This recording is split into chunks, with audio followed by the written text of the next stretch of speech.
All right. Hey guys. Um, we're going to get into some concept art stuff today. And yeah, I think I've got about 3 or 4 weeks of this, or 3 or 4 sessions of this.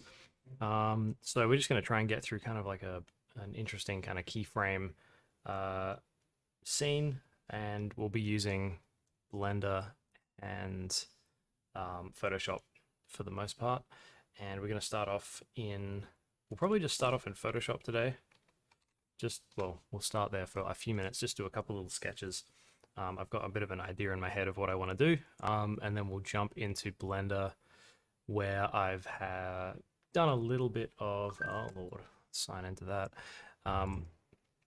Where, yeah, I've done a little bit of like pre-prep on some bits and pieces in 3D just to save some time. But we'll build some other stuff as well.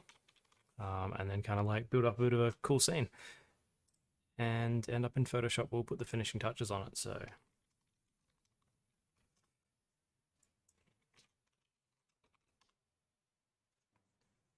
just bear with me for 1 second while I log into Photoshop so I can use it.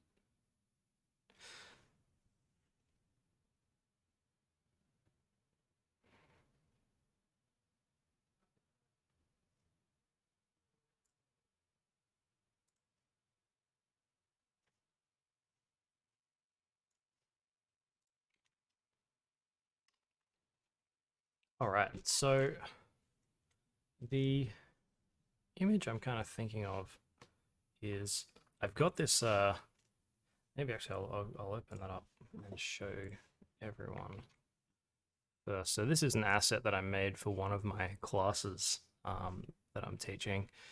And it was just, yeah, it was a fun little asset to make, and I thought, hey, I might as well use this again because it's pretty handy. But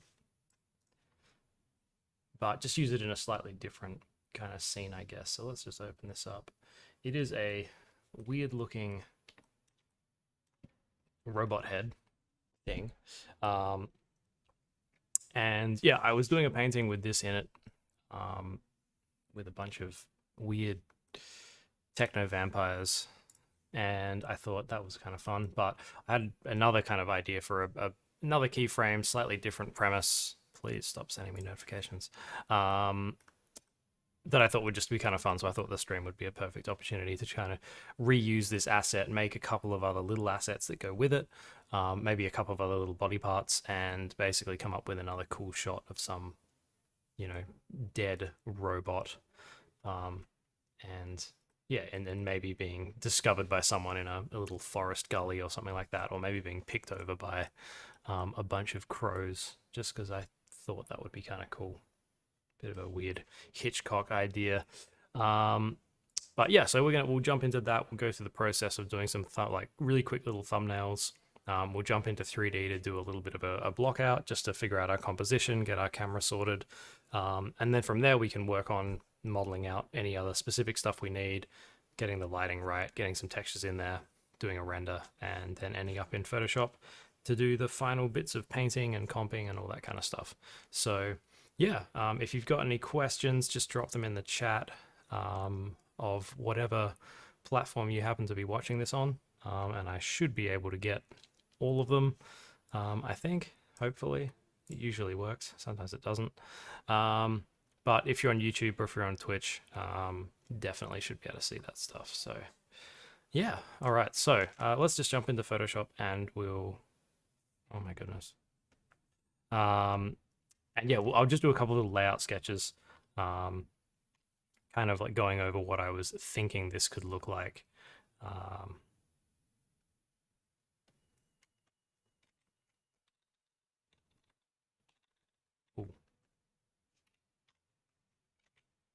First thing I'll do is just change a couple of keyboard shortcuts because I assumed that they would be there, which was a foolish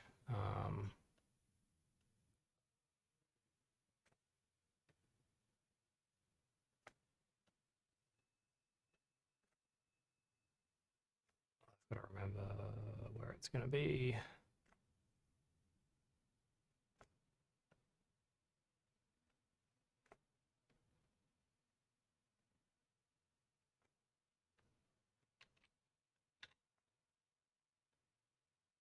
All right, well, that'll do for now. Brush sizes are the most important one. Yeah, so just really quick line sketches with a little bit of value is usually what I do for this kind of stuff. Oh,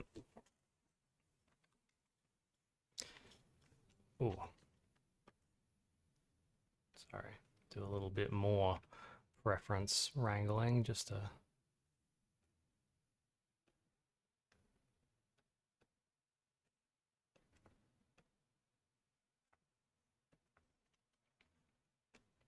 All right, cool. Yeah, so we've got this robot head, and really my initial thought for the main image would be to have it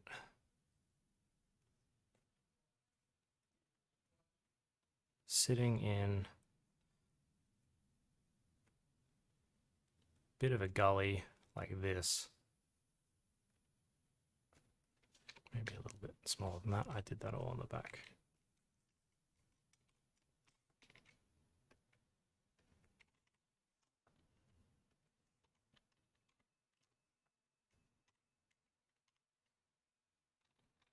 Yeah, kind of sitting in a gully like that. And one of the bits that I wanted to model for this was like the eye.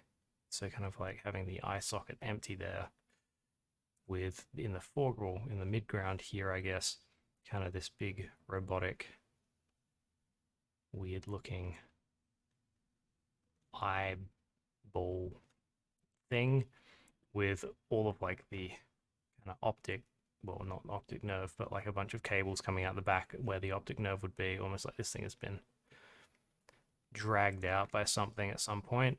And this robot's just like the skull of the robot's just been left having, yeah, a bit of a ravine kind of lining both sides to show that this thing's like come down to a bit of rest at the bottom there, and then some trees and shrubs and rocks and stuff like that. And yeah, maybe with some like kind of scale wise, I guess, if I don't know if I'll put a character in here, but like scale wise, a person next to that eye would be like that. So, you know, in the middle ground here, potentially even over the top of it, just like a bunch of, it's a real Hitchcock, I guess, but just like a bunch of crows or something kind of who made this skull their home.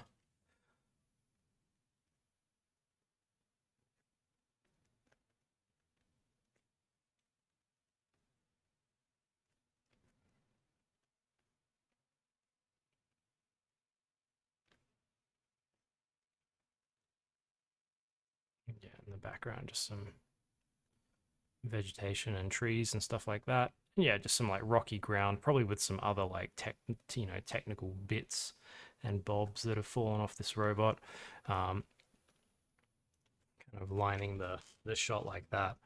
So pretty. It's not a great.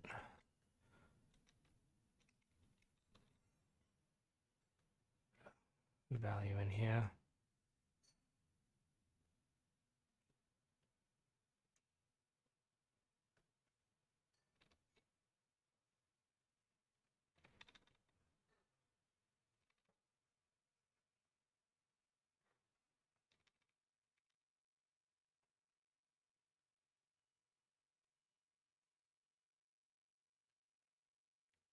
Yeah, almost as if this is like a just an establishing shot for a film or something like that. Just keeping the camera nice and wide and showing off plenty of the setting. Get some cool lighting in there. Build a bit of a mood, make it feel a little bit spooky. Um,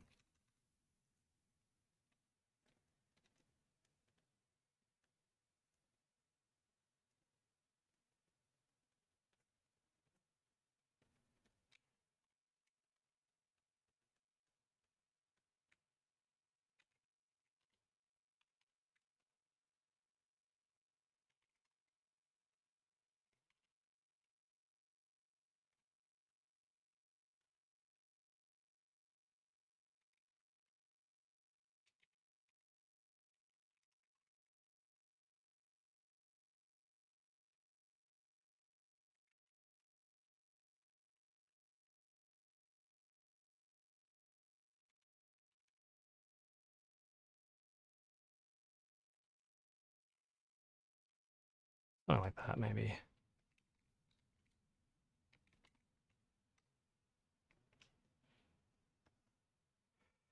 And just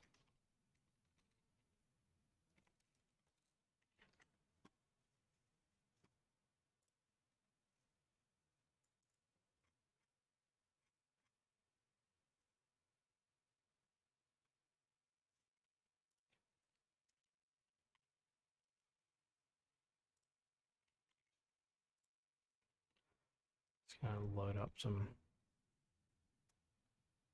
brushes here.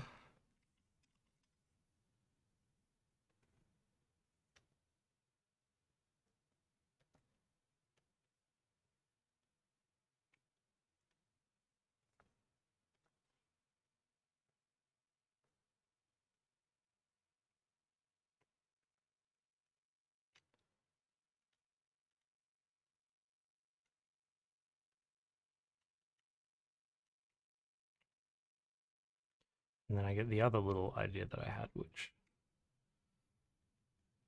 I don't think I'll have enough time in the stream to build like an entire body for this robot, but I was thinking we could do maybe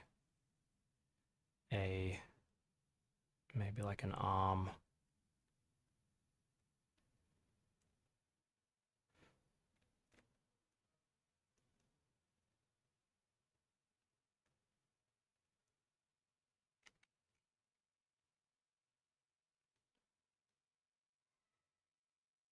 Something like that, just to kind of suggest maybe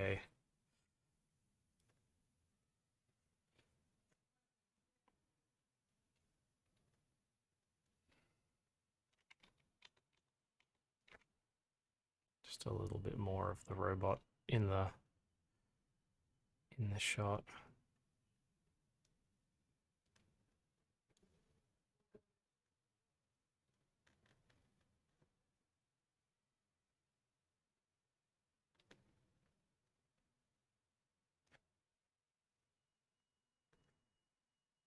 We could probably still overlap like the eye as well. Like the eye is a nice little touch, I think. I also just kind of want to build the eye because I think that'd be a fun thing to build. But yeah, maybe a little bit of an arm in there.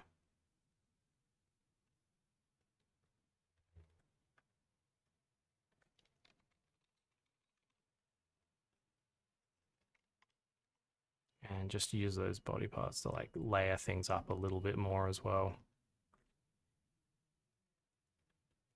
Kind of, I've got a little reference board on the other screen where I've kind of built up a little bit of reference of kind of some, I guess, Scandinavian or forests or something like that, just some birch trees and stuff like that, because I thought that would be a nice kind of setting for this.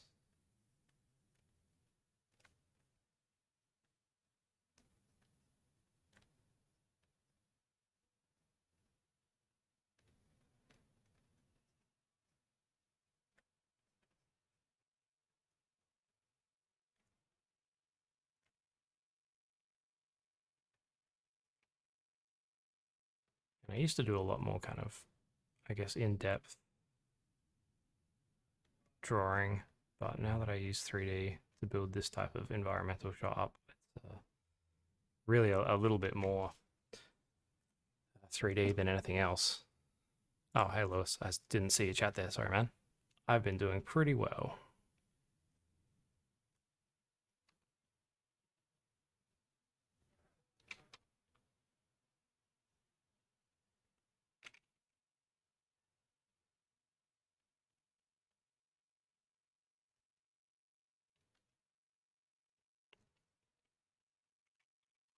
So yeah, usually kind of just run through a few quick sketches with this type of work.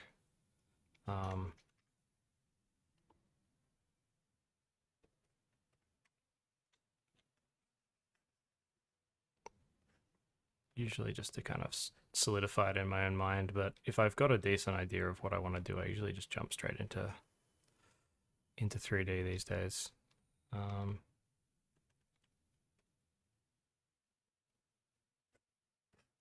Because then you can always do a quick little preliminary render out of Blender and do some kind of thumbnailing and sketching over the top of that as well.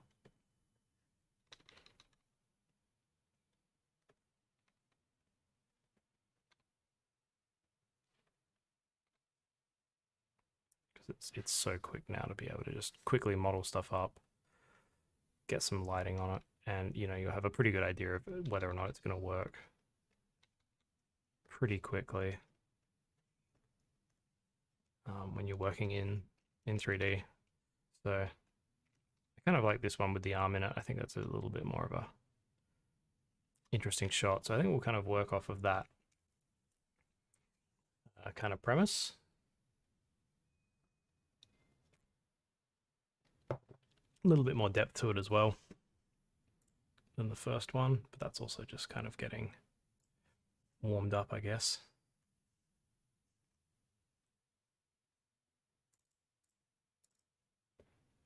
Just open up my PureRef board. Yeah, so this is just a little bit of reference that I'd gathered before of just some lighting, kind of just lighting cues down here.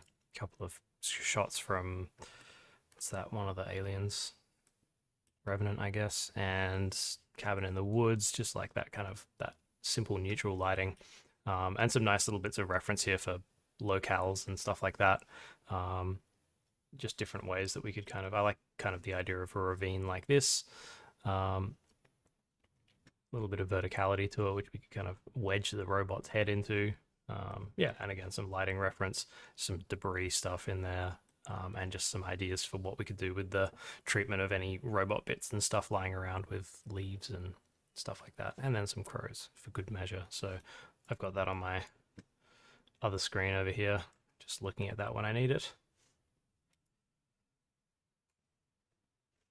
But yeah, let's jump into Blender and let's start blocking out a little bit of a scene here.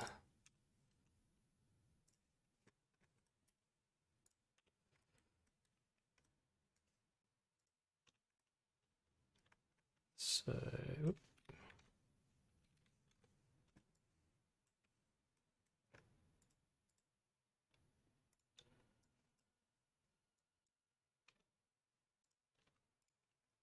yeah, so this head was, it's pretty simple really. It started off with just a model of a skull that I downloaded off the internet, and I just kind of chopped it up, and actually did most of it in 3D Coat, which is another cool sculpting program that I use a fair bit.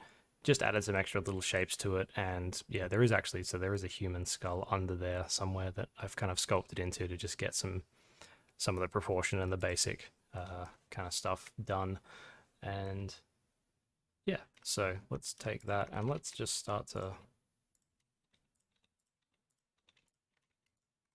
build out a little bit of a basic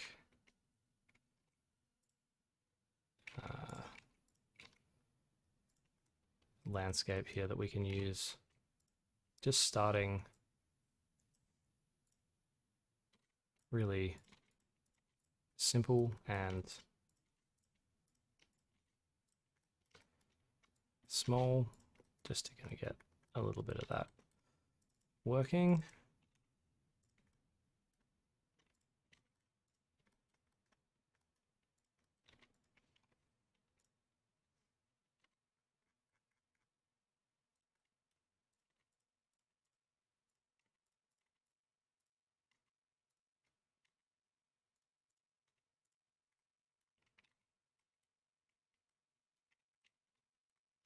And before I get too carried away, just going to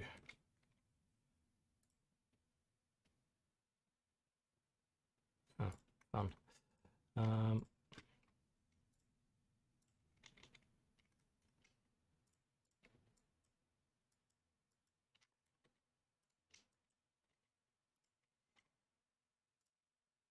Just group those together so that I can move this whole head around as one thing. Make my life a bit easier.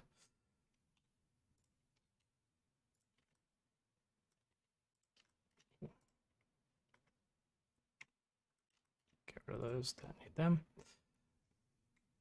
And I'm just going to bring my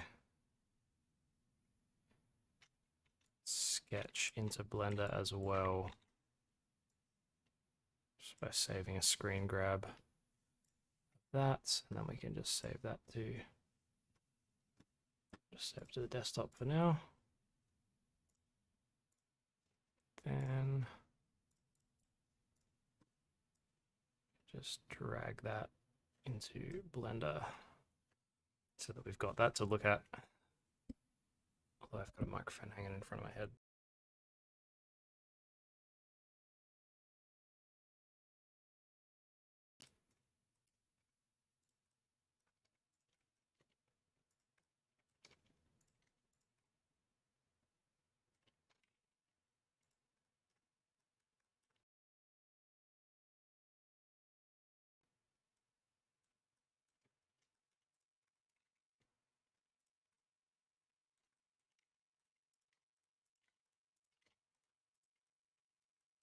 Stuff a little bit more ground to work with there. This is obviously super, super low poly at the moment.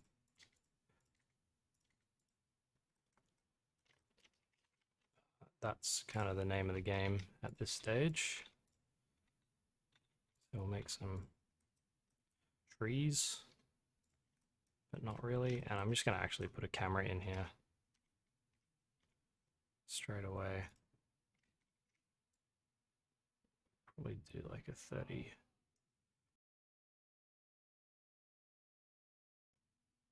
35 mil. Just get the camera vaguely in the right spot. It's not critical.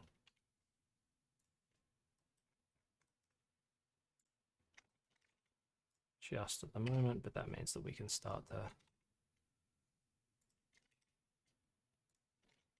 just establish where everything in the scene is going to be.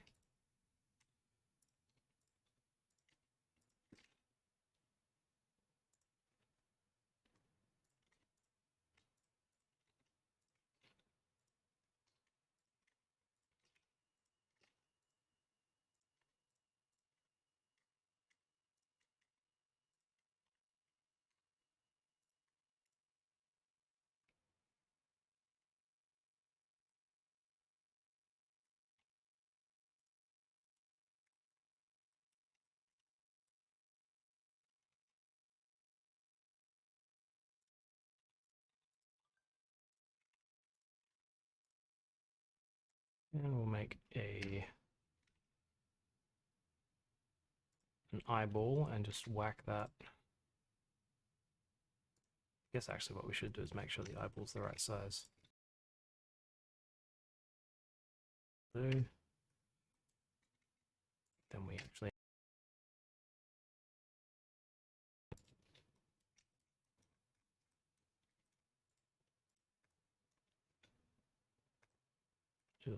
try and find a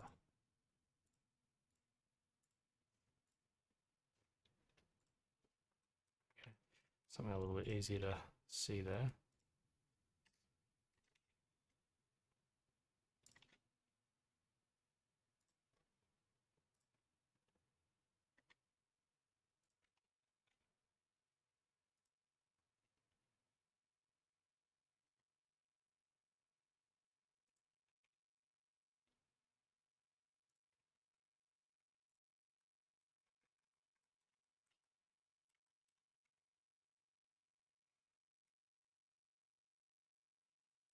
Cool. And for the arm, I'm just going to grab a model here and just chop the arm off it. Hopefully there's one here where these reference models are holding their arms free from their body. We'll find out.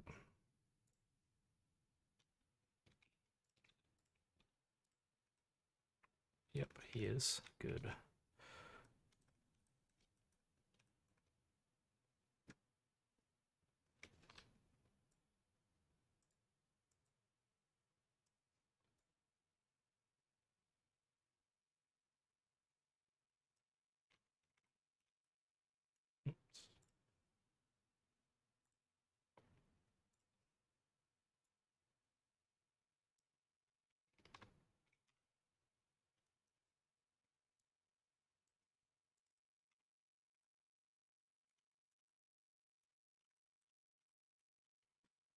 Cool, that's good enough for now.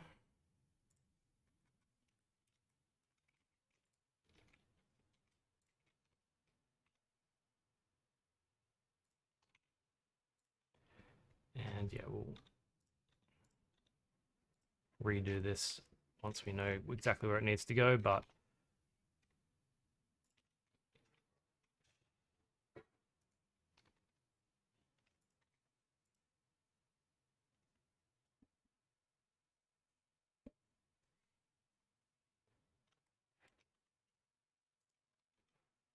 yeah, get that in the right spot.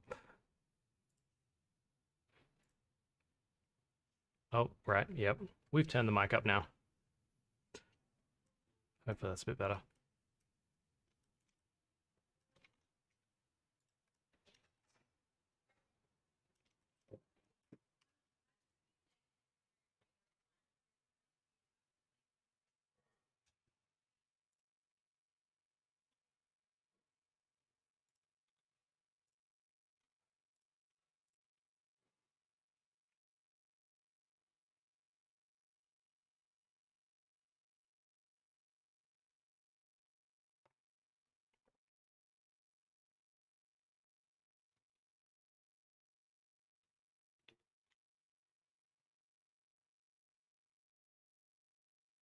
Oh, this is the bit I always forget about.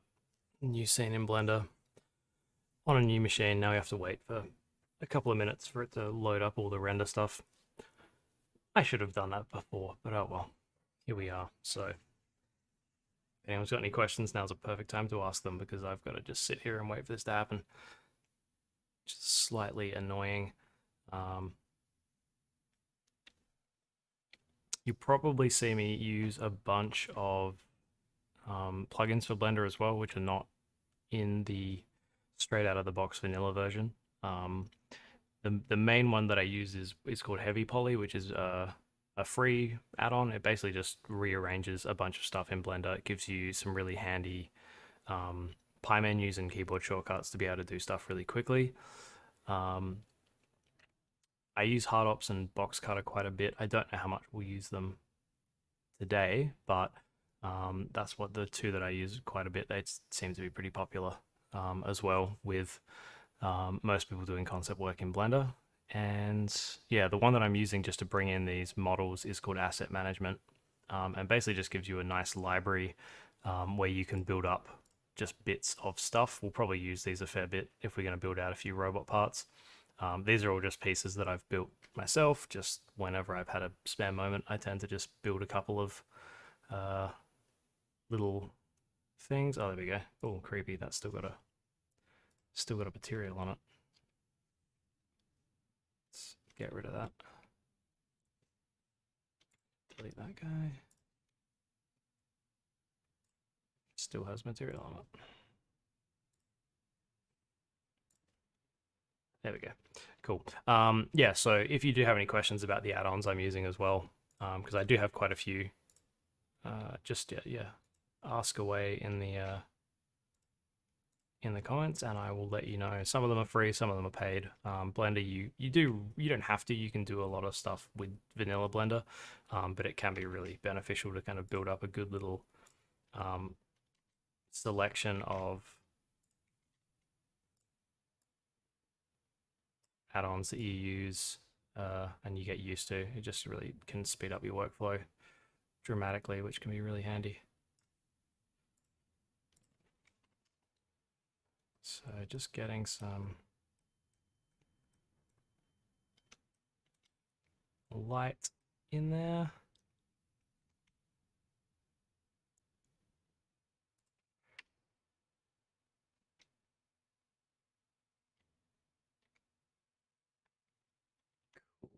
So that's just a single sunlight in there at the moment.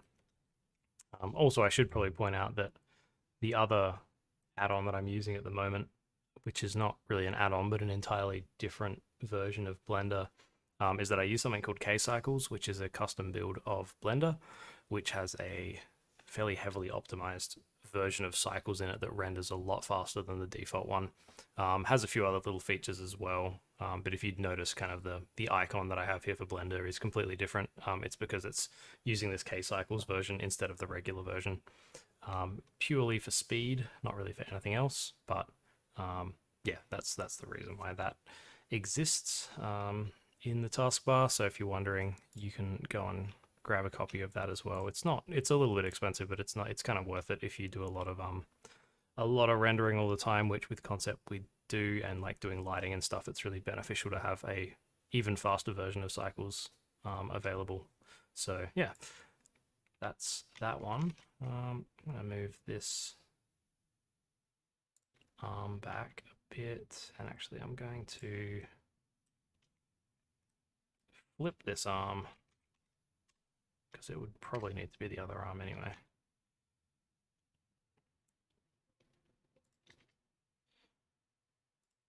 And I'm just using this for layout as well, so it's not really, the pose of the arm is a bit rubbish, but yeah, that's not too bad. So relatively happy with that layout there. We can obviously tweak these things a little bit more as we get through it, but what I might start by doing is just make a few little rocks just to get started with in here, and make sure that I've got the extra objects, sorry, add mesh extra objects turned on, which gives us the access to the rock generator in Blender, which is not anything particularly flash, but it does enable you to make rocks and make multiples of them, and you can screw around with this as much as possible. I'm probably going to throw these into the sculpting room just quickly, just to make them a little bit more interesting. But in terms of just getting some kind of blobby things, it uses modifiers to do it. To get some blobby stuff like that, that can be a good way to start at the very least. So let's just come into the sculpting room here, and we'll just sculpt some slightly more interesting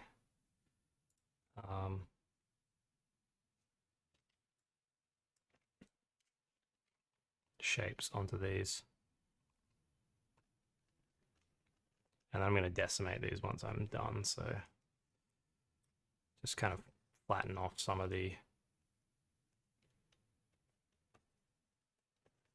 edges like this, just to make some boulders and stuff.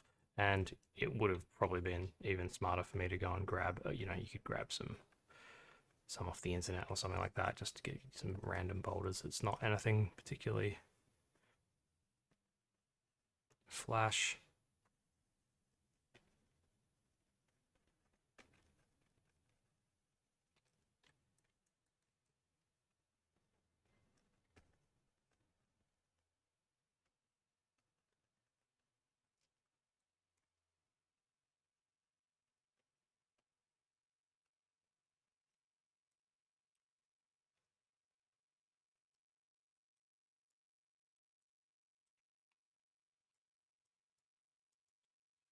Get some gouges in there that when we decimate should pick up a little bit of interesting edge detail.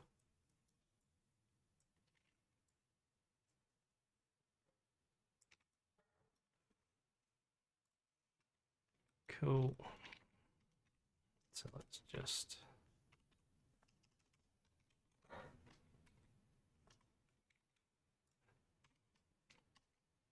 decimate this down a bunch.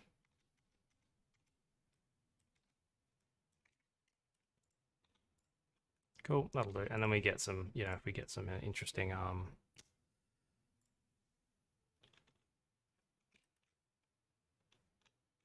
interesting materials on them later on, we'll have enough kind of nice detail there.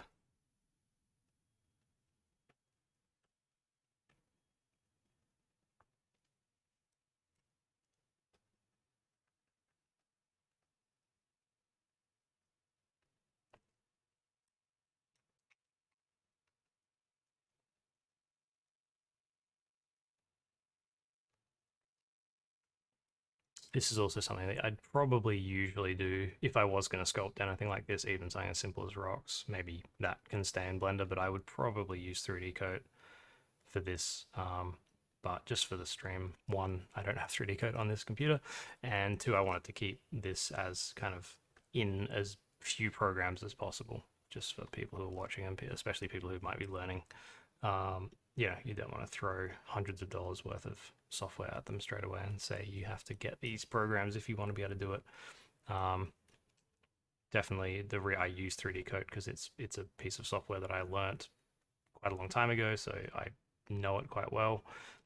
But if you're new to this, just kind of know that you can do this stuff pretty effectively in Blender as well.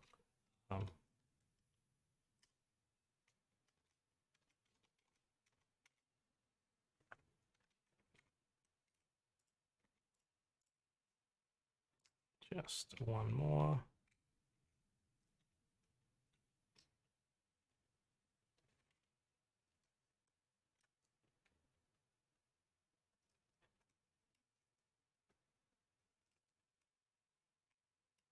Probably fine as it is. It's a bit of a weird shaped one anyway.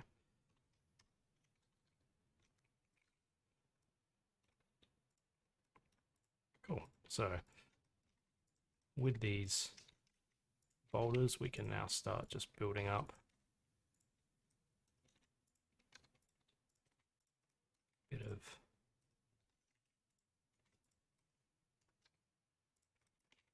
landscape behind. I'm just going to start by very quickly doing this, and then we'll kind of go back into camera view and have a look and see how it's working. It needs to be changed at all.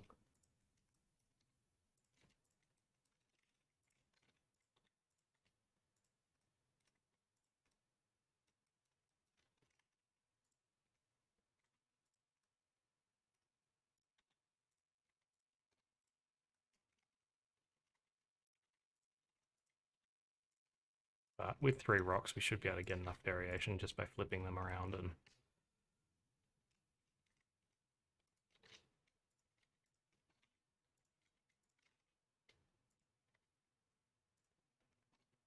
right in the background, we'll probably end up doing a lot of that stuff in Photoshop anyway, so definitely don't have to be too precious about it.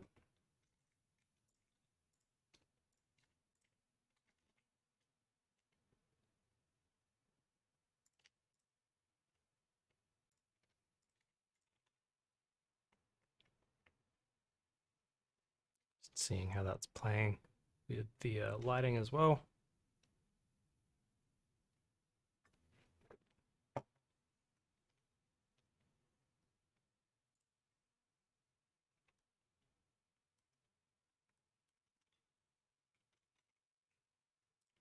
And we'll remake some trees as well. But again, just for general lock-in purposes, this will be fine.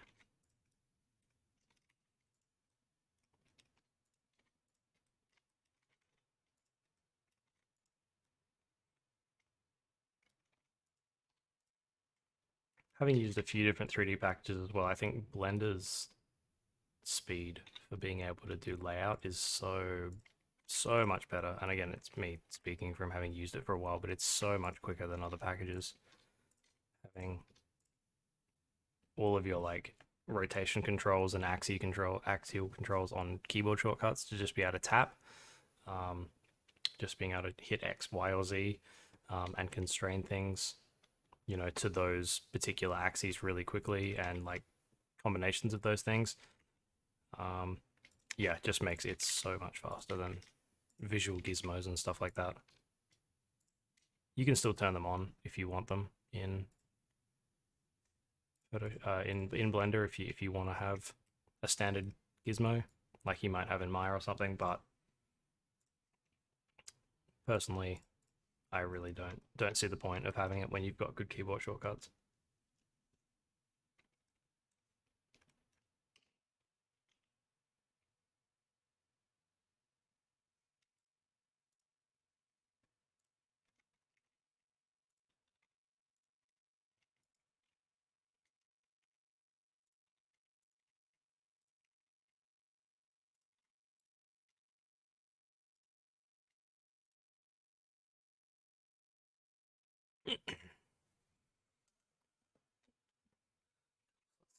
Save this.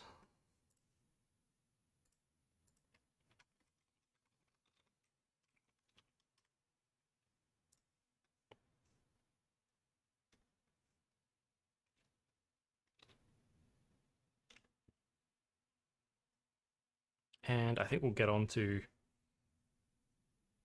maybe modeling a bit of the robot's eyeball once this is done. So what I'll do here is actually duplicate out this eyeball and we'll just isolate it here. And we'll just turn it so that the edge loops, kind of the edge flow is going towards the front because that's going to be the easiest to just start to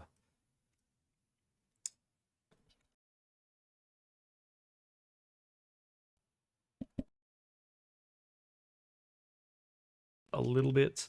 I don't really have a specific design in mind for what this needs to be, other than I want to have some, you know, cables coming out the back, and I want to make it look mechanical and techy. So we probably will actually use some box cutter for this because it's really just so simple to get going. And I'm actually going to put I'll put a bevel modifier on here, just a really small one initially, which we won't be able to see because it's just going to sit there. But then what that'll let me do is if I slice this up, actually what I might do first is subdivide this before we get into it. But if I slice this up, each of these new shapes is going to come off with a bevel modifier on. So we get this nice kind of softness on the edges, which if we're doing some hard surface stuff is really important. So let's just track that back a little bit and let's just subdivide this first so we get a little bit more. Actually, sorry, let's do that the proper way and actually put a subdivision modifier on it, and then I think we only need one level, and then we'll apply that so we've got just a few more polygons in there. It's a little bit smoother, a little bit nice to look at. And then let's put that bevel modifier back on, and then let's just start slicing it up and see what we get to here. Let's make this a little bit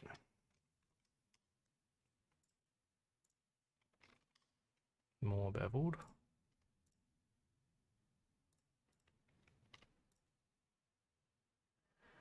But not too much, so we don't want to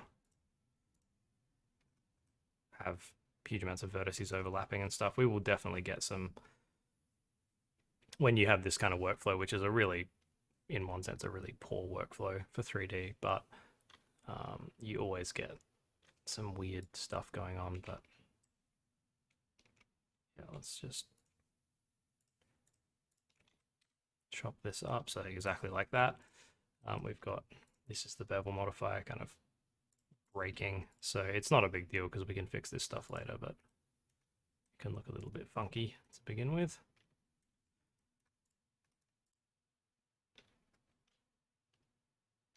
Actually, what I might do here is I'm going to open this up into I'm going to open a second instance of Blender here and just copy this eye across. Or maybe I'm not.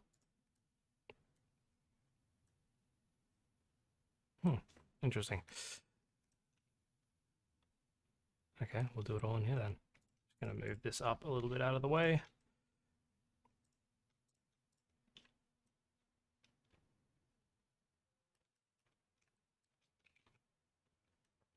And yeah, I've been doing these booleans destructively as well. So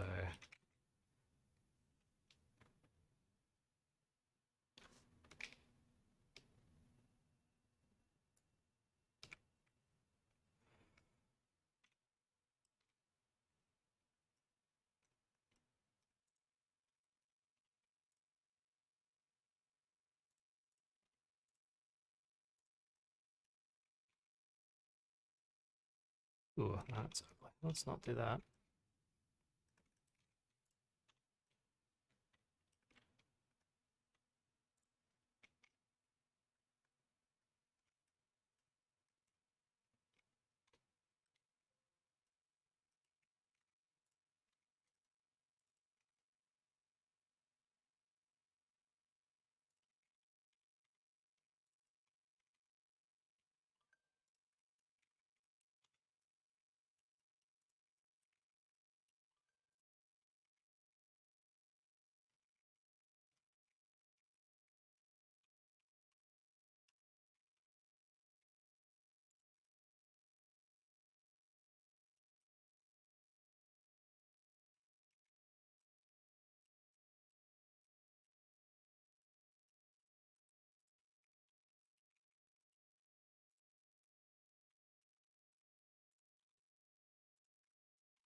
peel that off, and I'll bring in a few little of these kind of greeble parts that I've made just to speed the process up, because I don't want to spend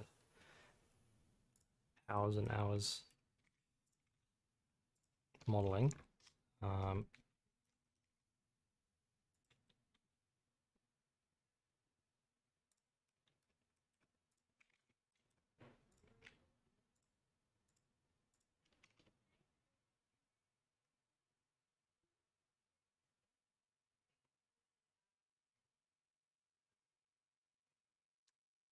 Oh gosh, I've just got to remember.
So yeah, really quick. Like these booleans are great, but just really quickly getting detail into stuff like this.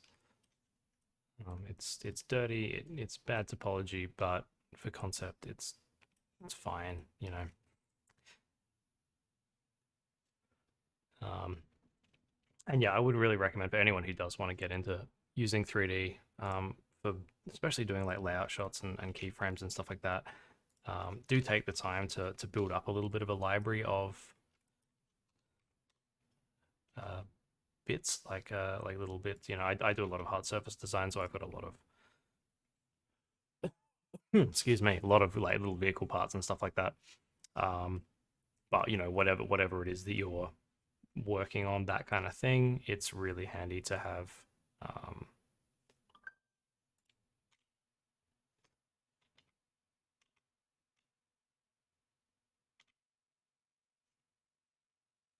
little pieces that you can rely on to just get stuff like this done, because it's really can be quite tedious and one of the time consuming things about 3D. But if you're doing this stuff a lot, then and you make a lot of parts that are not either not so unique that you can't use them over and over again, but then still have, I guess, like an essence of your design kind of philosophy. There's absolutely nothing wrong with using other people's kit bash parts if they're they're generic, because that's not something that's gonna um, affect your design too much. But if you don't want to be kind of overusing other people's stuff, because then it's just gonna look like their stuff, which is obviously not ideal.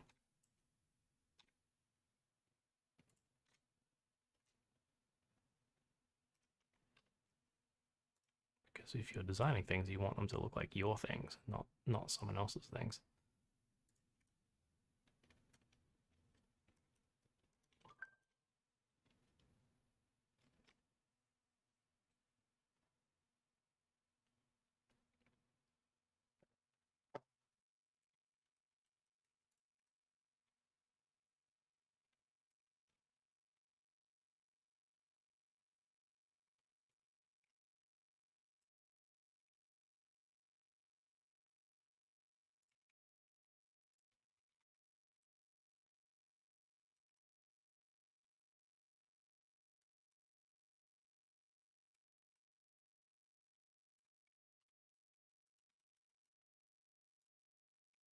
So yeah, I'm not, as you can see, I'm just kind of, there's no set design here. I'm just kind of looking at areas where I think I can push a little bit more shape.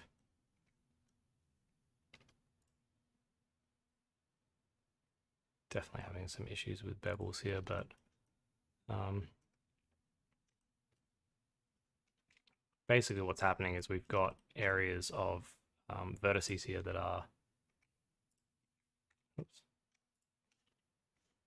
just so close to each other that the bevel modifier is trying to bevel edges that don't really exist. So it is just a matter of going around and, you know, it's tedious, and I only ever do it on the ones that really matter. Just cleaning them up. I also have a tool called Mesh Machine, which is a little bit expensive, but I've found it to be super, super useful because it has a plugin specifically for doing what I'm doing here, which it will basically merge vertices to their closest kind of neighbors in order to fix that kind of Boolean thing. And it's exactly what the tool is for. But sometimes it's also just easier if you have a group like this, which is like 3 vertices like that, to just merge them all. And then that will kind of fix the problem for you, but you'll get good at recognizing what types of kind of geometry and topology are going to screw up modifiers and things like that the more you use them.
And the reason, like, we can obviously fix all this weirdness just by turning these bevel modifiers off entirely. But the reason I want to keep them is because, especially for hard surface stuff, if you don't have that little edge for light to catch, you don't really get a good amount of visual interest in these shapes. So even though turning it off entirely will just fix that problem immediately, it's we want to keep a little bit of that in there.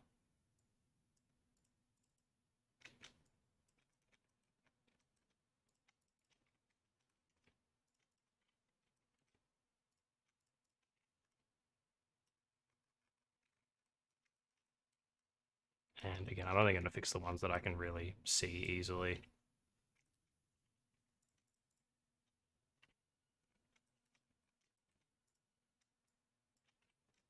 Oops.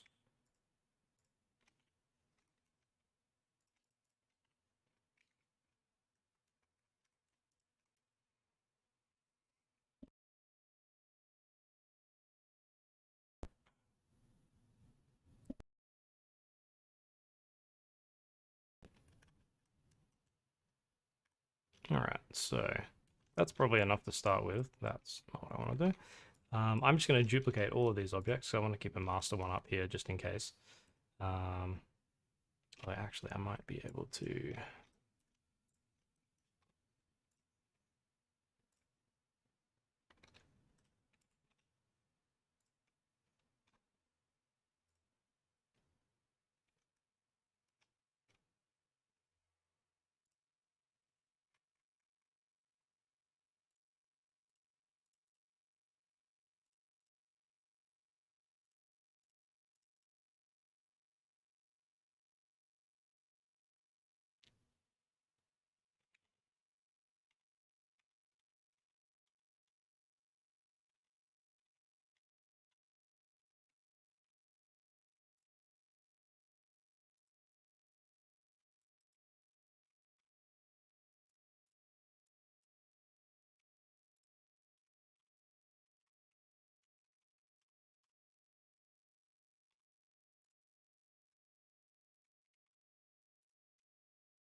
Hmm.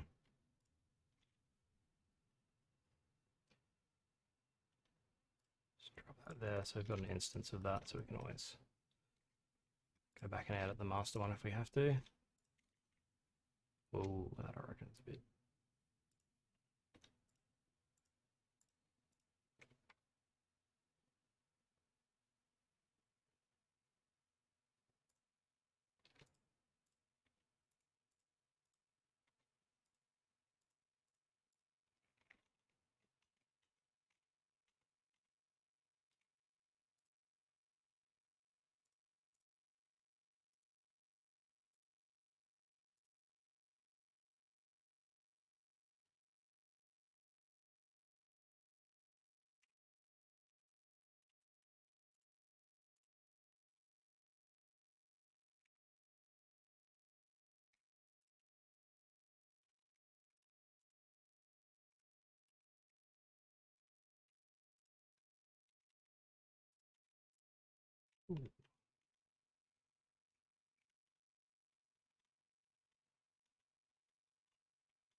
Just jumping back a bit here. These groups are not working as I want them to.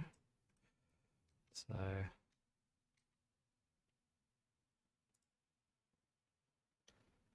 think we'll just do this the old school way.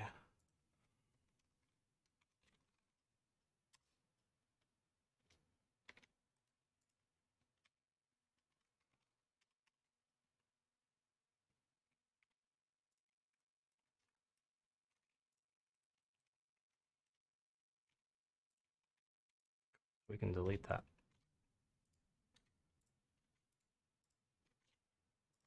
Proxy one there.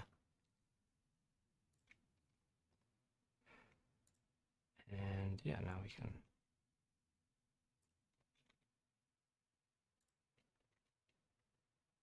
move it across a bit there. Let's see how that kind of catches the light. Yeah, that'll be nice. Got some nice detail on the front there.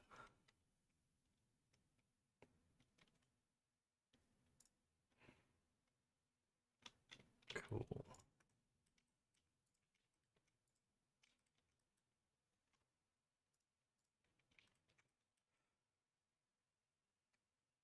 So I think what I might do is also just insert a, actually let's make kind of like a slightly better eye socket to go in here.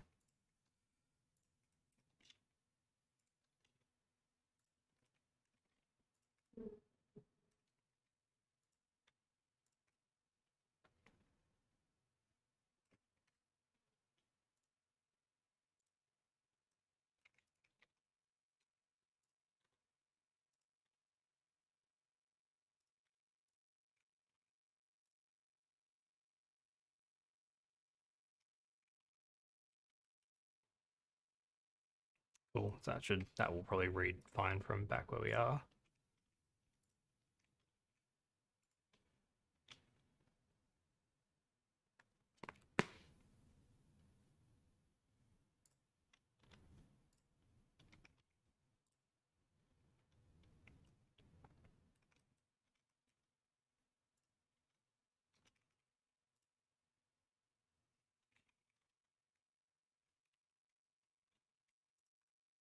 Just roughly place it on the other side as well, not in exactly the right spot, but I think we just need to get a sense of the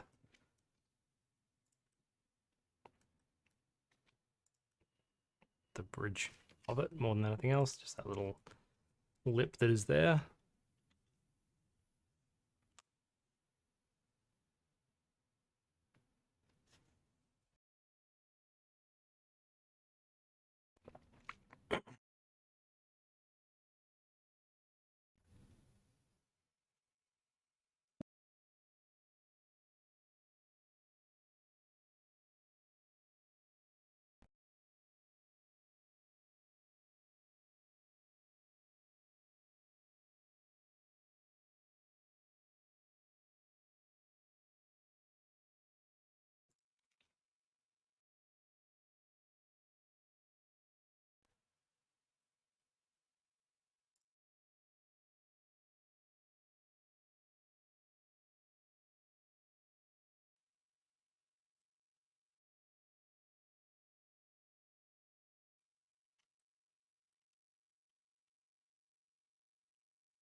All right, so let's work on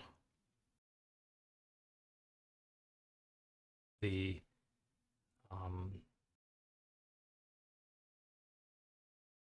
let's duplicate this.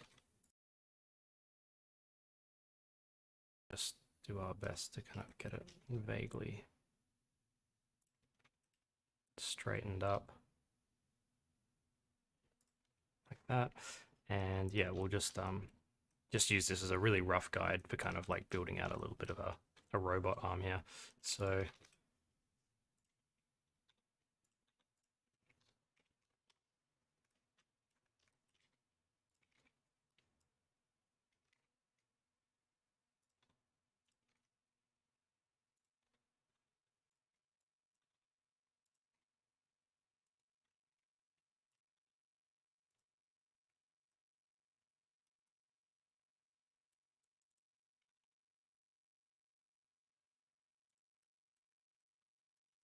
just kind of base proportions and everything.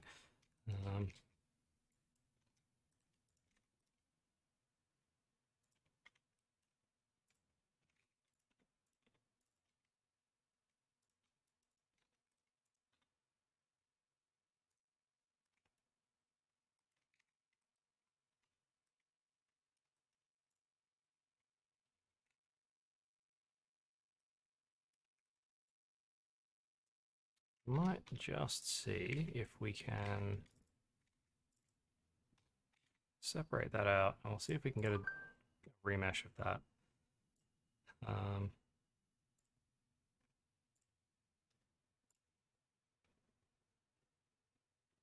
See if we get anything useful there, because we might better use that for the back of the hand or something. Yeah, cool. That's not too bad. What I'll do here is I'll just use get a knife cut all the way through there.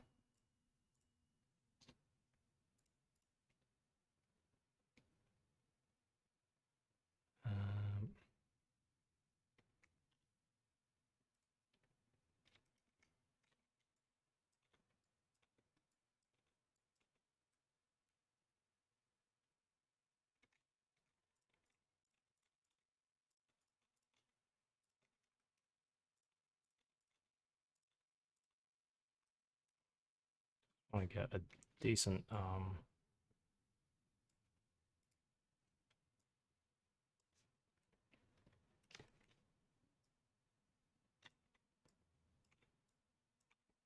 a decently straight edge on this, so I can just close that hole without too much distortion.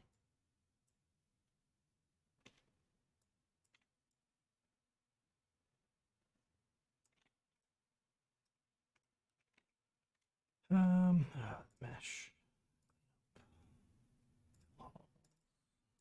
helps if you actually select it. Clean up fill holes. Doesn't want to do it.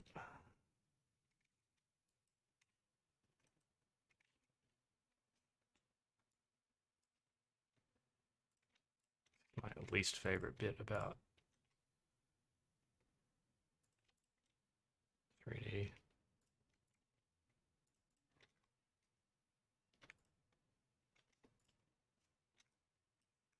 Just all the fiddly stuff.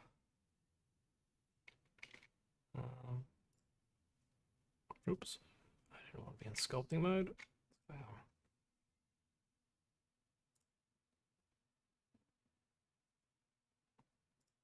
Let's do a voxel remesh of this first, and then we will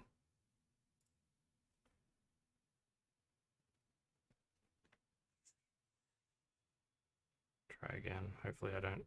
Whoa, no, hello. That's not what we want at all.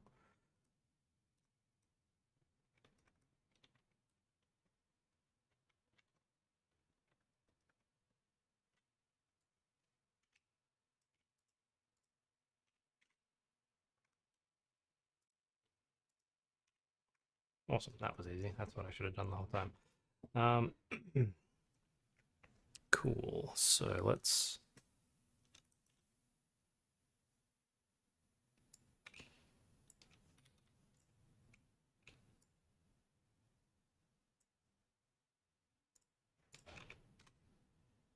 just slice up a few little interesting shapes, because like something like that is quite useful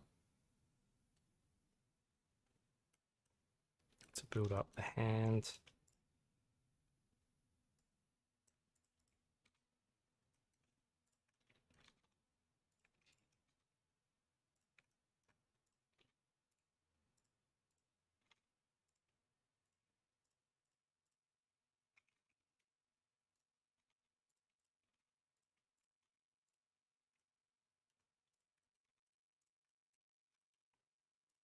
We can probably, again, we can use some little kit bash parts here probably to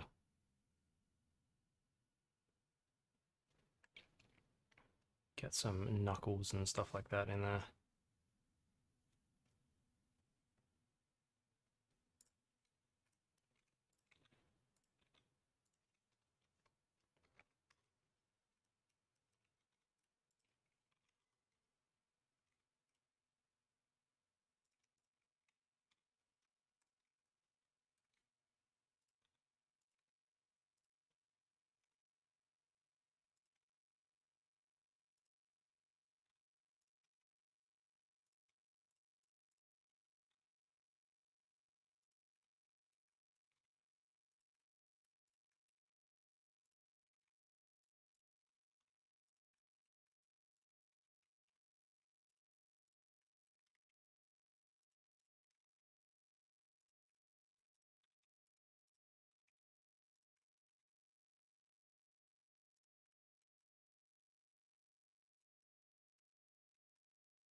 These bits are all actually things that I made originally to be kind of spaceship parts as well, but I mean that works pretty well as a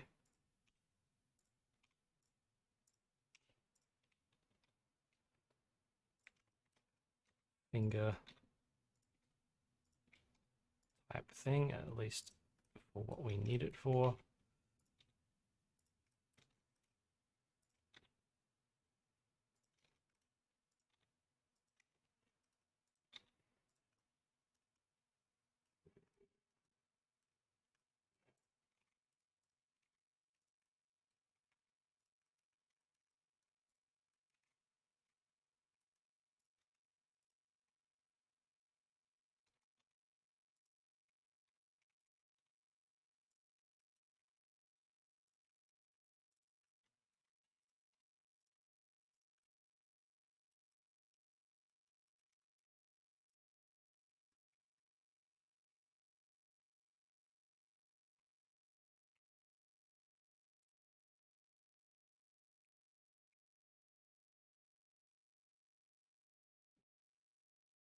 Whoa, okay.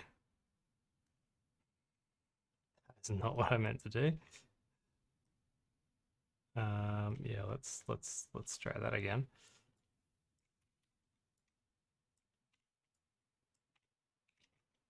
Let me just undo a bunch here. Yeah, cool.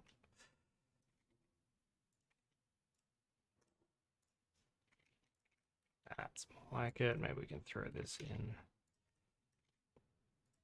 the back of the hand.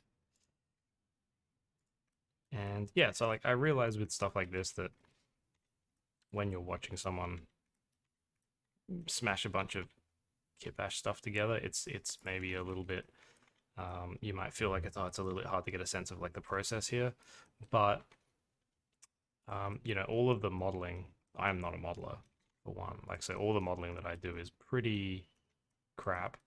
Um, it's a lot of Boolean based stuff. Um, Hello, Vianney. How you going? Yeah, it's all really quite simple modeling, and so all you're seeing really here in this library of parts that I'm smashing in is basically just the result of time. It's not anything particularly complicated. Um, so you know, but also you know, this stream only being a couple of hours long, I don't want to just sit here and be moving vertices around really in a really boring way for you guys. I want you guys to be able to kind of see um, something a little bit more interesting. So yeah, that's the reason why we're kind of doing it like this. But it's also the reason why this is the workflow that I've developed, is because I don't want to be spending all of my time modeling stuff. I want to have some pieces that I can reuse, um, you know, and then spend my time modeling the bespoke important stuff and not sweating the details, right? Because details are important and you want to make sure that your design language is consistent and unique, but also, you know, time is a thing. So we want to be aware of that. And again, these are not parts that I made specifically for this. This is all just spaceship stuff, but I mean that actually works pretty well as kind of a rudimentary palm, at least for the for what we're going to need it for.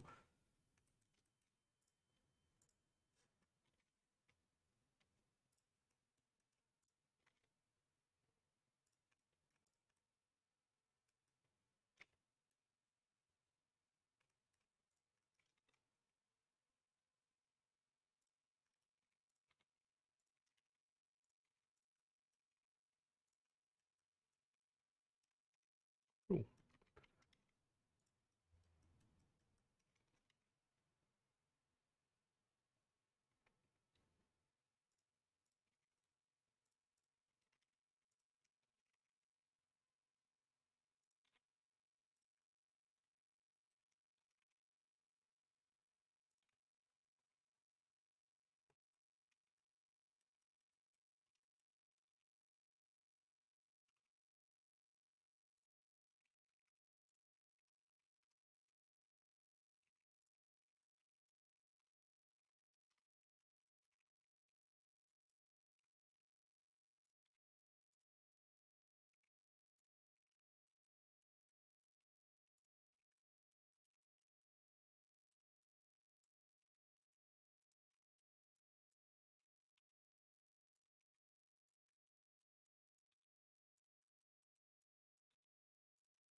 And yeah, again, for I guess clarity, this is also a process that I would probably usually do in 3D Code if I was going to do it.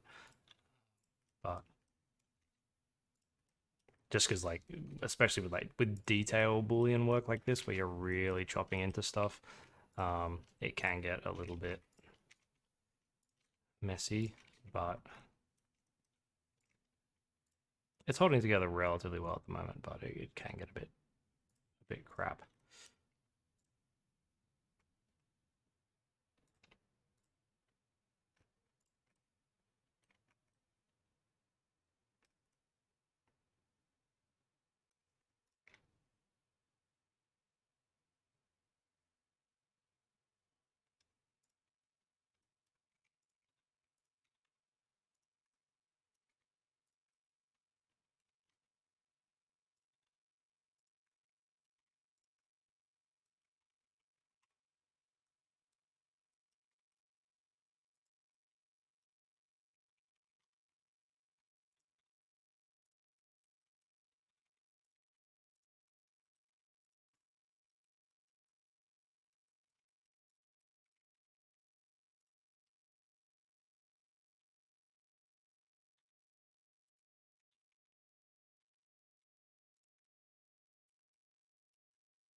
Getting these individual parts in kind of interesting positions initially, and then we'll move the whole thing. You know, you could, if you really were feeling really into it, you could go and do like a I guess like a really rudimentary rig or something on this if you wanted to be able to pose it with a little bit more flexibility, but because I'm just using this once, I don't really want to spend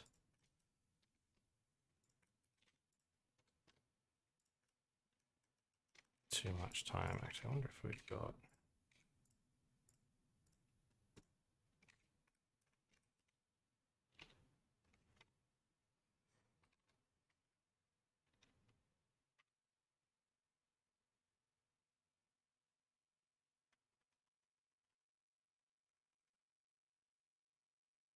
uh,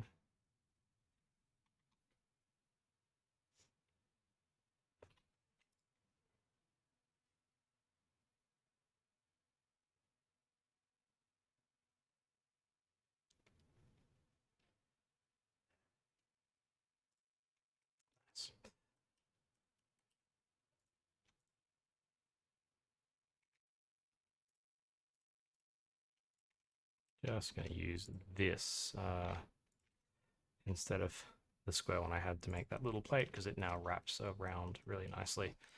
So we can delete that one, separate that out to a new layer like that.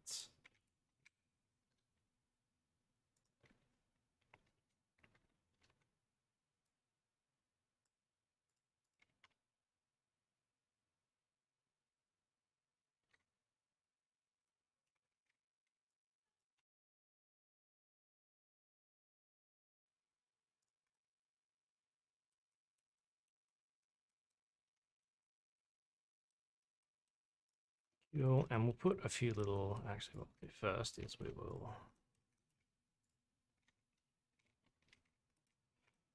put a little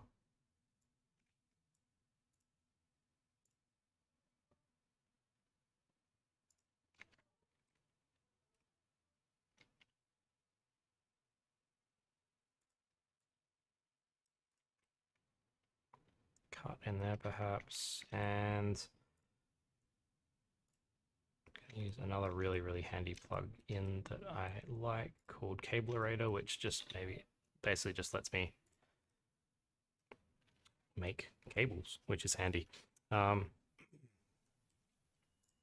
then also allows me to simulate those cables falling.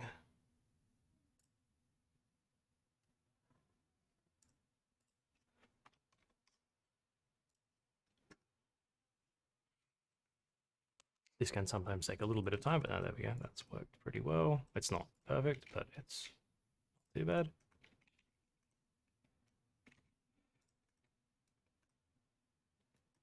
So we can get some fun kind of cable stuff going on on there, excuse me. And it's really good because it's just a matter of like clicking on the start and the end point where you want your cable. And then you can change stuff like the tension and the size and all that kind of stuff. There's a lot of other granular stuff you can get into as well with this stuff, but just for real simple cable stuff, it's real handy to be able to just throw stuff around like that.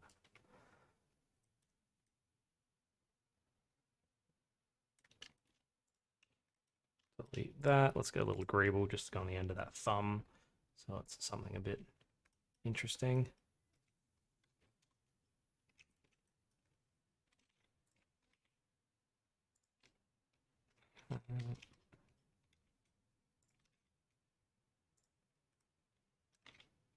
Just like that.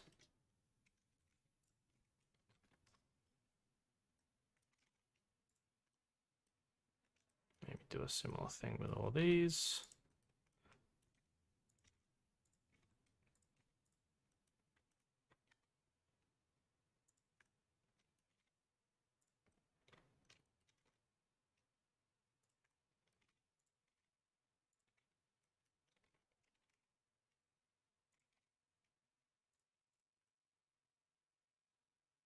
That maybe looks a little bit gnarly, but that's not too bad.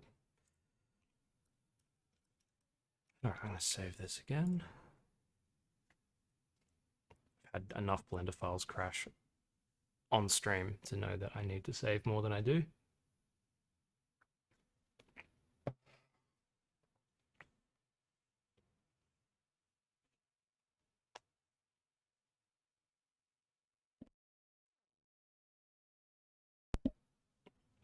All right, and let's move this down into position and just see if it's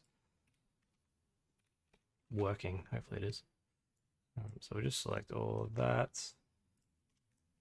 I will group these together.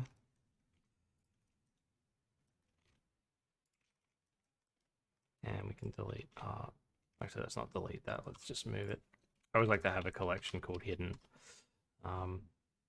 that I just set to not render and not show up. So you can just, like a trash bin, basically, you can just throw stuff in there.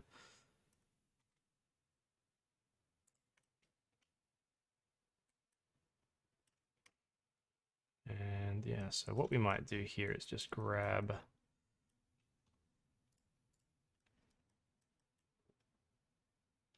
actually, I wonder if no, okay.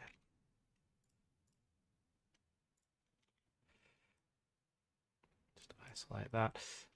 What I'm going to do here is just grab kind of everything, ungroup that.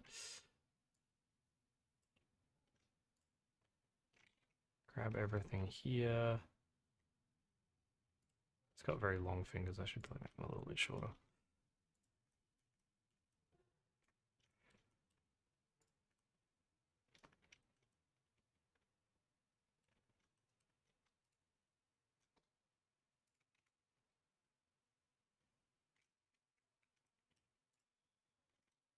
So this is a little bit fiddly, and this is not really much you can do to avoid this.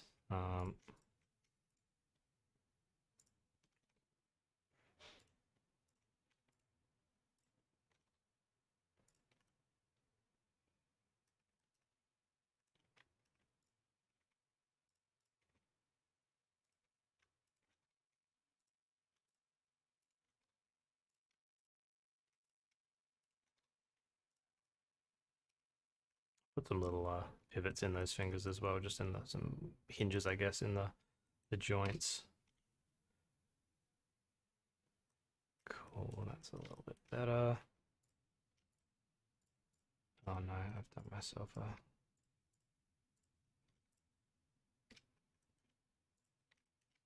should have put that all into a...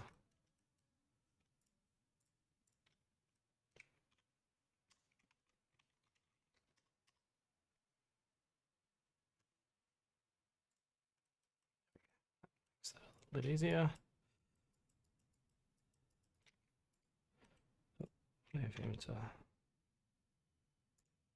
landscape as well.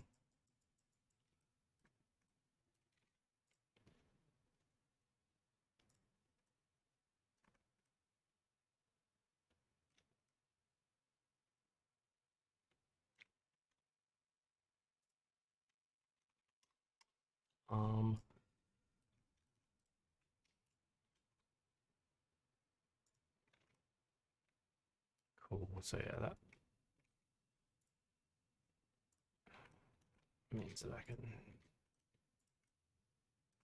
have that very easily in its own little selection. Let's go back to the camera here.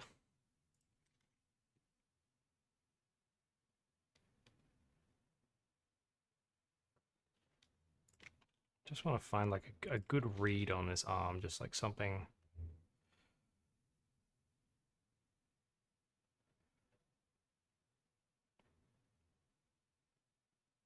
kind of interesting. And what I'll actually do here is open up another 3D viewport here, and I'll just split the screen a little bit more.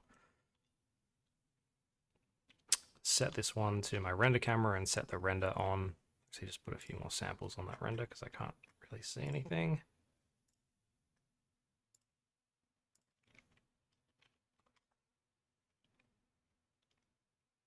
Cool. And then we can kind of muck around in this viewport, and actually I'm going to set that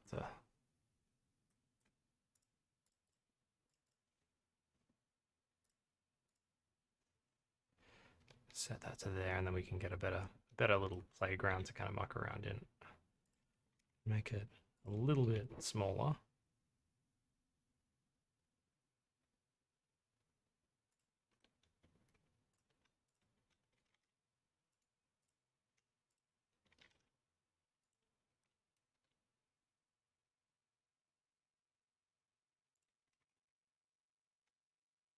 And because we're working to the camera angle here, I've got a little bit of flexibility as to where I actually put these things, as long as they look good from the camera angle. That's really all that matters. I'm going to make all of these fingers a single object, so I don't have to select the little spike at the end every time. That one's in the wrong spot anyway.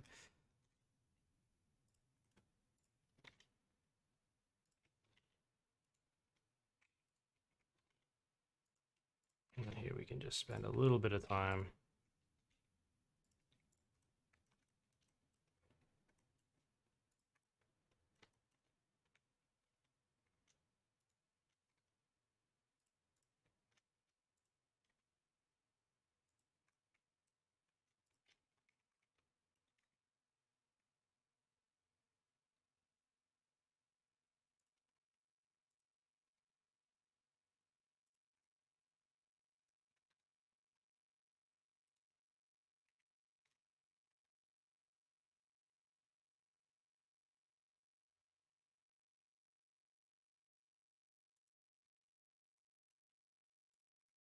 just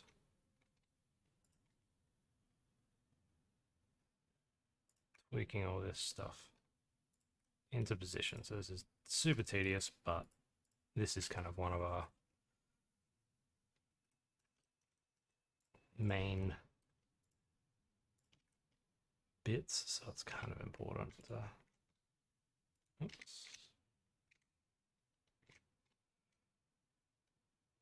get this right, I feel.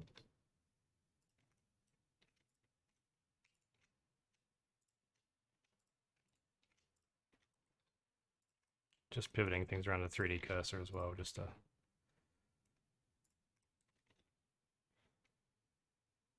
get them into the right spot. Or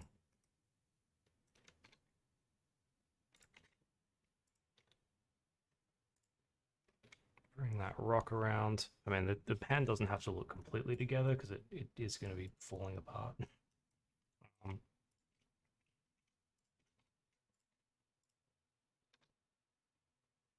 but I do want it to look right. Actually, having these is partially me being lazy, but also thinking that having these final finger sections not necessarily connected properly, as if like his knuckles have fallen off.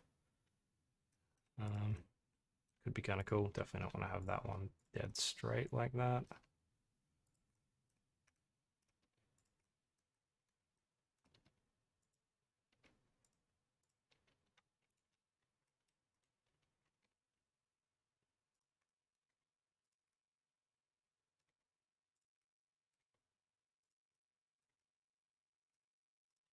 And yeah, we'll make a little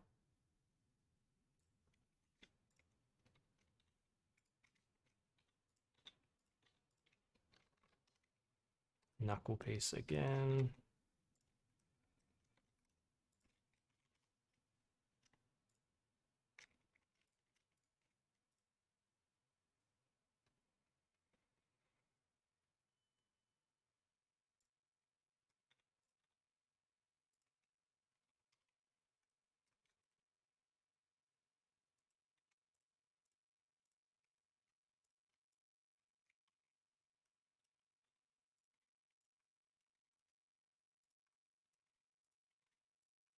And any like super weird stuff we can paint out in the final step.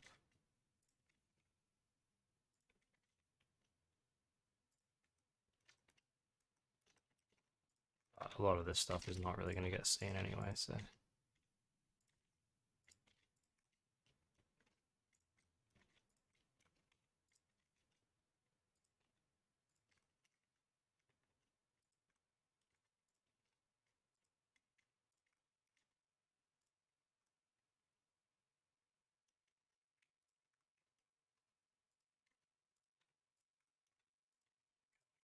having that kind of hanging there almost like a knuckle bone, like a tank that's lost its treads or something like that.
All right, so let's get some cables coming out of this dude's eye as well.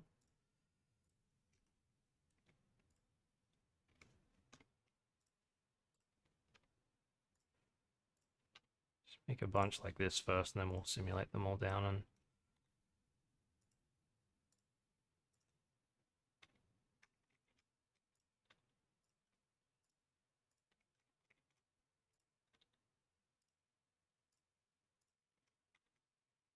oops.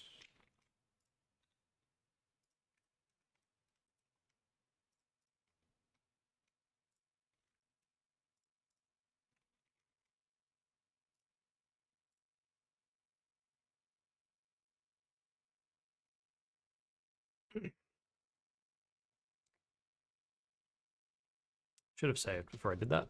But cross my fingers that it doesn't crash.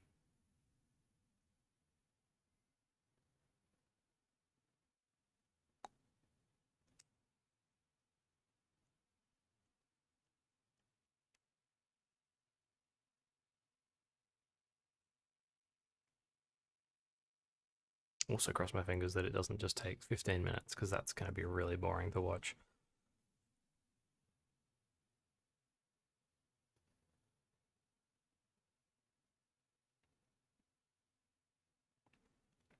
That is one thing that I wish Blender did have, which is a panic button that you can just press that just kills whatever it's doing at that time and just reverts you back to before you did it. But it does not have one. It is very annoying, but oh well.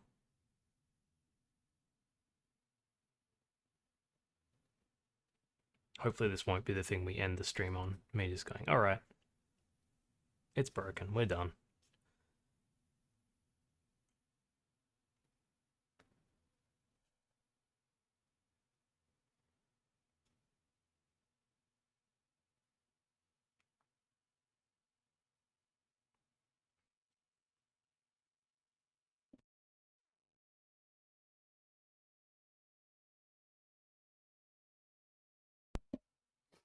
But maybe it will be. Who knows?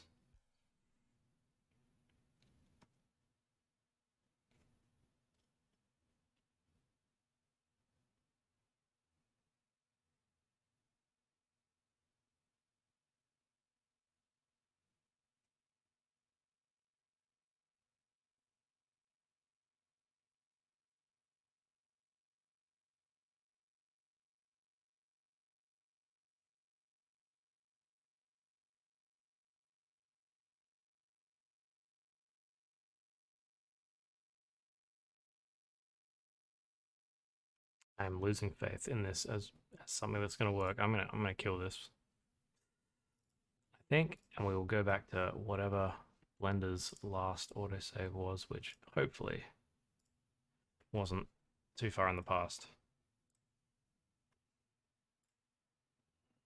It's usually pretty good with that stuff, so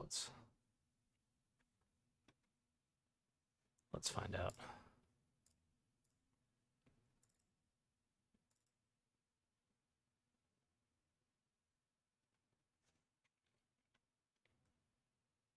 Ah, the finger stuff. All right. Well, you know what? I'm gonna come back to that. I will do that finger stuff later. But let's. Oh, that's probably why that didn't work. Okay.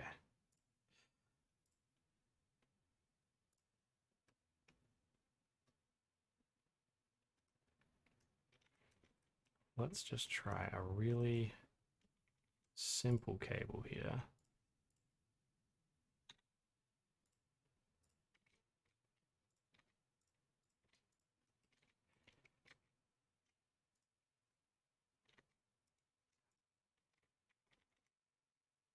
Simulate that.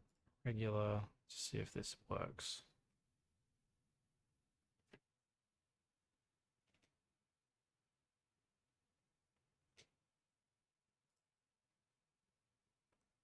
Okay, well that worked. It took a while, but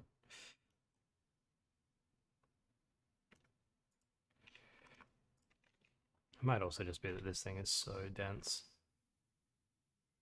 So let's just decimate this a bit too.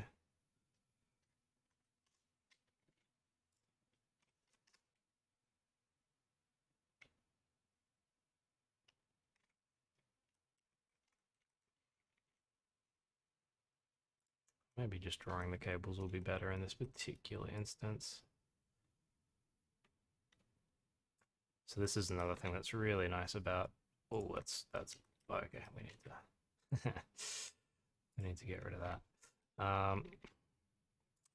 Cable editor also. You can. This is quite easy to do in Blender just by itself as well. But you can just draw cables on surfaces, which is really neat.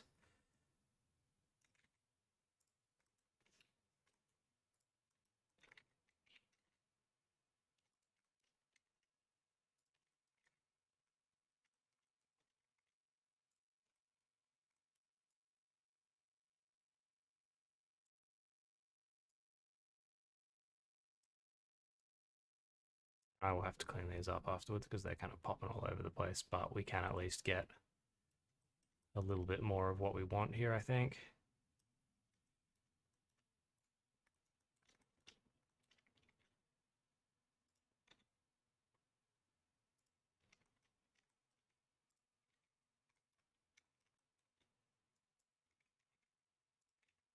Just a lot of dissolving points, really. Nothing more to it than that.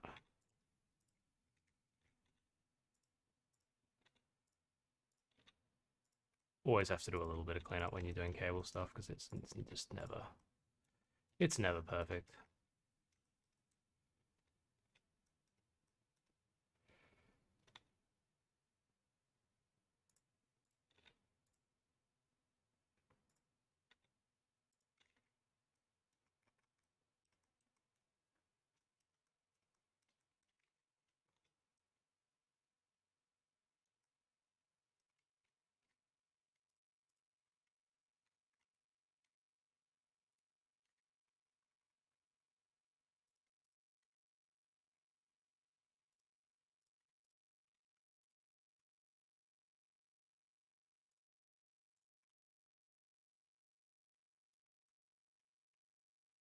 Hmm.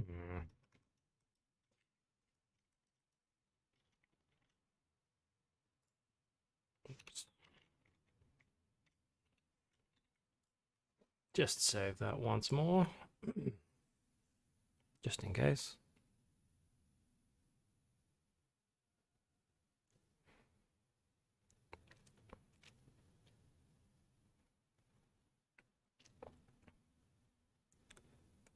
Actually, one thing we probably can do once this has saved, just to get that simulation a little bit quicker, just for the last 10 minutes, we'll just spend a little bit of time on these cables.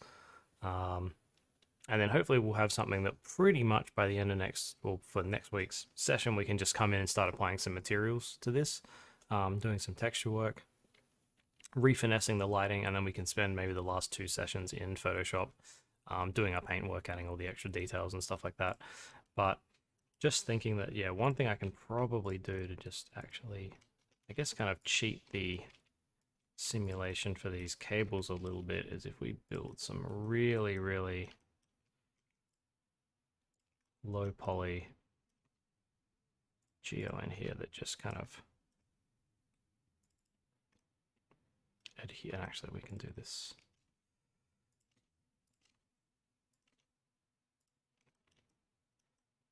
Really simply.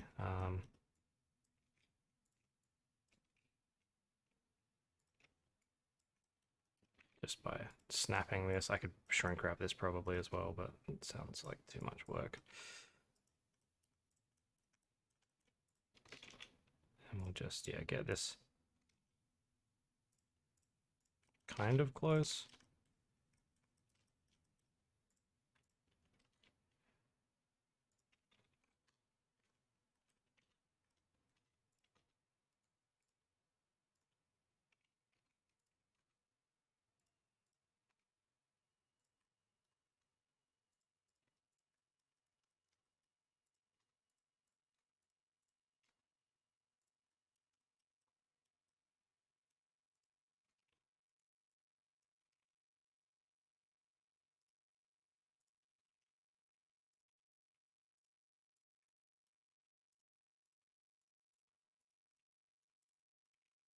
Like that.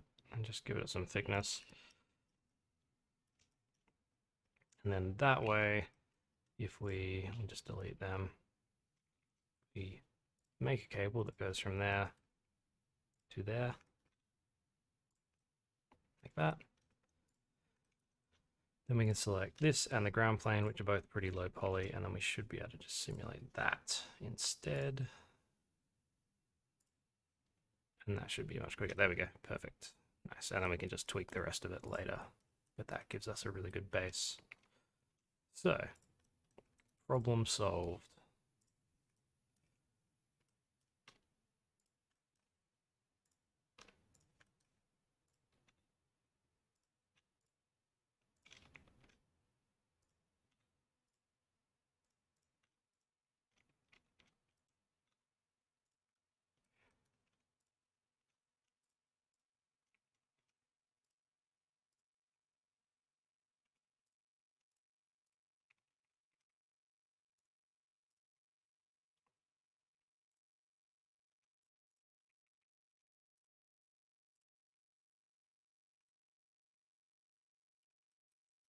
Cool. And then we can just move that and move that to hidden.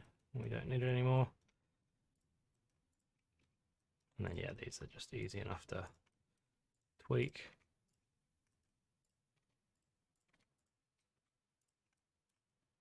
Get a bit of interest in them.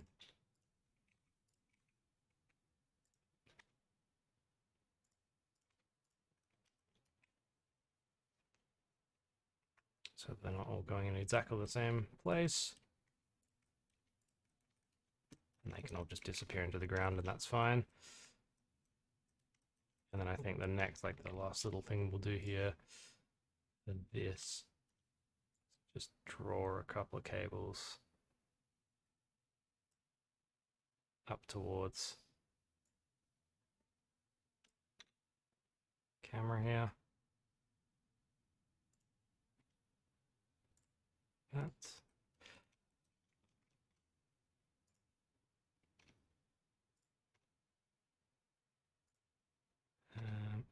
Probably move these up here. That's another really handy feature that they've brought into this plugin as well, is the ability to re-snap points of the cables, which is really cool. And then I think this one, just simulate that as well, just get that to fall against the ground a little bit better. Nice.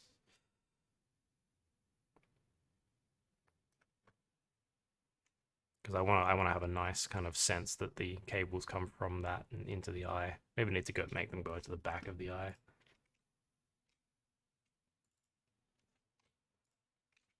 Make that its own cable.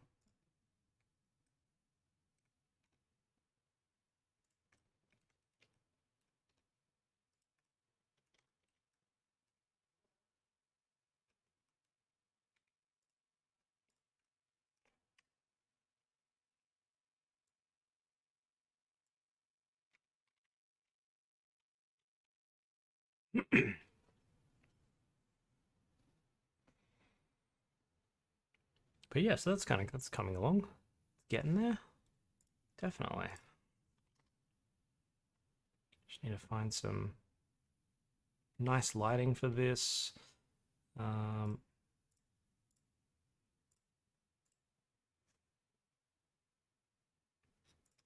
we go through, and we'll play more with this next week, but probably just get a few little area lights in there.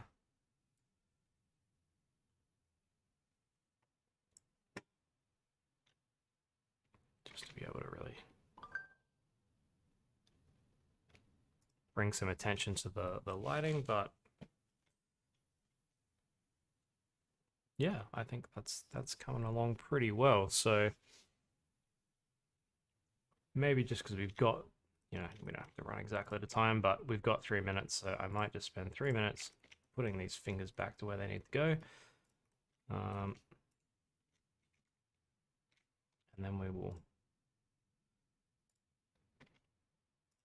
call that done for the day. But yeah, it's been fun. Hopefully it's been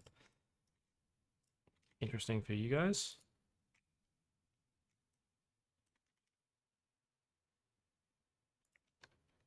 See just a see a little bit of the process that I use for this kind of work.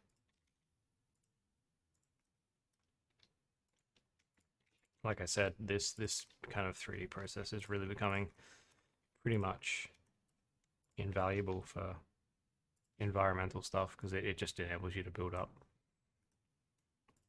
scenes of way higher fidelity, just way quicker.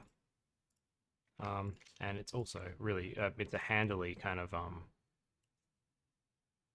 flexible workflow as well, because you can, if you need to change things, you have a director or someone that needs to wants to see something a different way, or from the back or something like that, like previously with environment stuff, it's like, okay, cool, let me do a whole new painting, whole new, oh man, can't breathe today. Whole new painting. But nowadays, because if you spend a little bit more time doing the 3D stuff at the start of the image, it's a little bit slower at the beginning. Um, but by the end, it's way quicker. You do need to explain multiple angles or something like that, which with concept work you often do. If you're doing a set layout or something like that, then they're going to need to see it from a bunch of angles.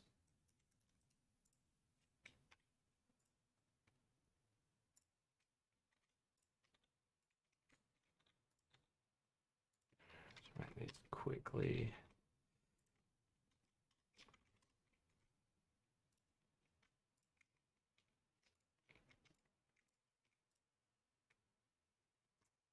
Using that one, won't we? I actually like that, kind of like that. Offset. It's always the way. But it's always worth going through and fixing any little mistakes as you do see them. And if you do, knock on wood, you don't lose work, but I always find that if you come back and redo it, it's kind of, sometimes you'll find little extra bits just because you're taking the extra bit of time to really concentrate on getting something back to where it was, and then often I find that actually enables you to push it a little bit further as well, which I guess really is more just a kind of proof of like you don't want to be rushing through stuff ever. There's a difference, I guess, but between being able to work fast and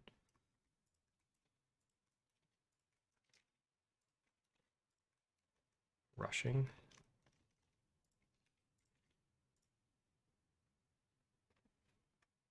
Let's put that there. It's also just scatter a few little pieces around just to make everything look kind of cool. And yeah, we're at 4 o'clock, so I gotta head off and do some other stuff. But yeah, we'll save this and we'll pick it up next week. We'll do some texturing, we'll do some material work. Probably use some kind of hand-painted textures in this one as well, because I want the painting that we get out at the other end to feel kind of nice and, I don't know, nice and not overly, kind of hyper-realistic photoreal kind of stuff. I much prefer to build a little bit of extra something else, I don't know what to call it, but into an image like this. So yeah, we'll kind of come back and do that next week. So yeah, thanks for hanging out, guys. If you're going to come back next week and you do have any questions that you want to ask, don't be shy. Just drop them in the chat. Whether it's about what I'm doing or anything else about my job or CDW, the school, anything like that, just drop it in the chat and we'll get to it. But yeah, until next week, I'll see you guys later.